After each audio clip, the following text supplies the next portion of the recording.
the problem. Because the Nuggets come in groups. They have, you can't just eat one. Go to the third quarter. Nuggets down 8, make it 5. Nikola Jokic, dad bod God, hitting the 3. Then a little bit later, Nuggets down 3 off the Jokic block, saved by Jokic. Then gonna find his buddy, Jamal Murray. I'm just gonna take it right here. Nuggets trailed by as many as 14, but they used a 28-4 run to close this out despite a career game.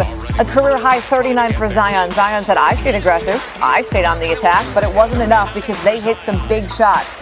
Yeah, they did. Jamal Murray had 23. Not pictured. Michael Porter Jr. had 25. Jokic had 37 along with 9 assists and 6 rebounds. The Pelicans did have a chance, though. Watch this. 13 seconds left. Down 3 are the Pelicans, but keep your eye on Brandon Ingram. And Ingram, that's a fumble. To go with a rough shooting night from Ingram, just 29%. Nuggets get the win in New Orleans, 113-108. Pelicans took a loss, but I mean, look, Zion's doing his part. Zion recorded his 22nd consecutive game with 20 points on 50% shooting. That's quantity and quality, folks. Like, you put them together and it's just a winner. The only player with a longer streak in the shot clock era, some guy named Shaq, he had 25 back in 2001. Zion is lurking. He's getting closer. All right, we move on with two teams plenty familiar with each other for the second time in a couple of nights. Bucks, Celtics, Jason Tatum v. Giannis Antetokounmpo. And you can see the last two meetings have been snug, decided by a total of 3 points. Here is Jason Tatum, blow-by dunk over Brook Lopez. Celtics up 6 after the first. Let's go to the second. Giannis Antetokounmpo, listen, only 13 points on Wednesday. And that's a big dunk over Taco Fall. That's length v. length. And Giannis, though, only 16 on Friday night, so quiet by his standards. As the Bucks pull within 3. Got a block there. Robert Williams III, the Time Lord, swatting that. Starts the block for the green the other way. It's Tatum and Jaylen Brown. Look at Rob Williams III, first Celtics player, last 25 seasons, 4 blocks, 5 dimes and a half. Start him more often. Later, Tatum working on Giannis. That goes. 34 for Tatum. He said it was tough, kind of emotional, losing teammates Jeff Teague, Daniel Tyson, the trade deadline, sending him other places. It was tough to focus, but Kemba Walker did that. 21 points for him. Then Tatum, fade away. 13 of 18, the shooting percentage north of 72%. His second highest in a 30-point game in his career. And the Green of Boston, they win 122-114, snap a 5-game skid to the Bucks.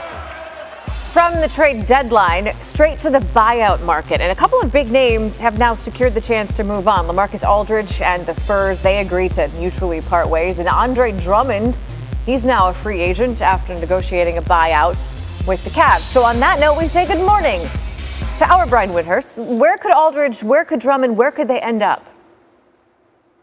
Well, let's start with LaMarcus Aldridge. This is a guy who a lot of people thought would be ticketed for the Miami Heat in recent days. Boy, did he pay a lot of money to get out of his buyout. Over $6 million to get out of his deal. So this is going to be a big decision for him. So the Miami Heat have an open roster spot after their moves and are very interested in him. And they are the leaders. However, league sources tell me that Aldridge is still keeping an open mind and taking a look at both LA teams, the Clippers and Lakers. So keep an eye on how it develops for Sunday. Andre Drummond is probably the most desired player in this market. One of the best rebounders over the last decade. There's a whole bunch of teams that need centers. The Lakers are going to be most aggressive. They are thin at center. They'd love to have him. And that's the team that's been in the leader in the clubhouse. However, I have been told, watch out for the New York Knicks, who have the most salary cap space available, over $10 million, and the Boston Celtics, who are late entrant into this market, could offer him a significant role. So East Coast versus West Coast for Andre Drummond. Okay, so if the Lakers don't add anyone in the buyout market, remember they were also quiet at the trade deadline. You got a bunch of crickets over there. They would like to add someone at least off their bench, and Anthony Davis, he was evaluated on Friday. So when can we expect to see him back on the court? They got a good news, bad news evaluation on Anthony Davis. So he was cleared to ramp up his workouts, but not cleared for contact. And well, that means that his Achilles injury is progressing. It also means he's not close to returning. And this time frame probably puts him about 2 weeks or even maybe a little bit more away from getting back on the court.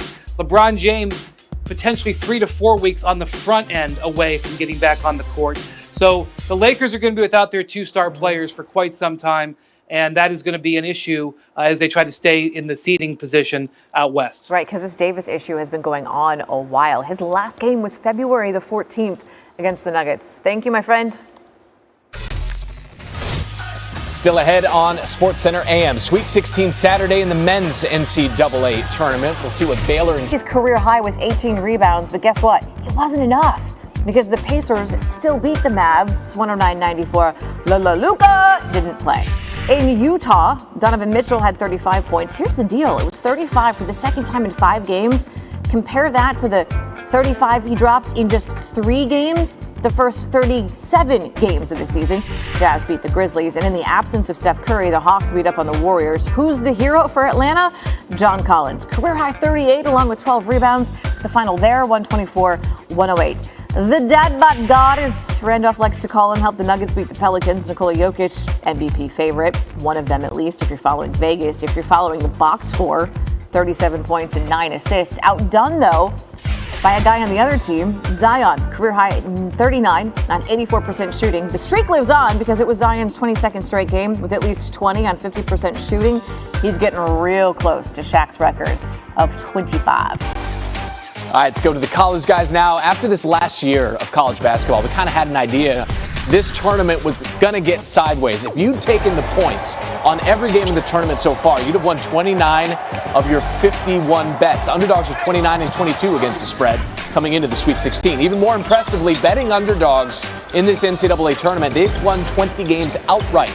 That's the most entering the Sweet 16 since the tourney expanded to 64 teams in 85. And these haven't just been small upsets. 7 teams have won as underdogs of at least 7 points. It's already the second most in a single tournament since 1985. And based on this, maybe expect more upsets to keep coming. 2 of the 4 teams with the most upsets since the tournament expanded to 64 teams are still alive in the Sweet 16. Syracuse has the most. Jim Boeheim at the helm for all of them.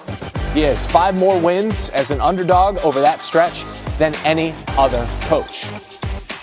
We are running the 3-man weave here on SportsCenter AM. Speaking of coaches, Seth Greenberg is with us. We're going to let LaFonso Ellis finish at the rim.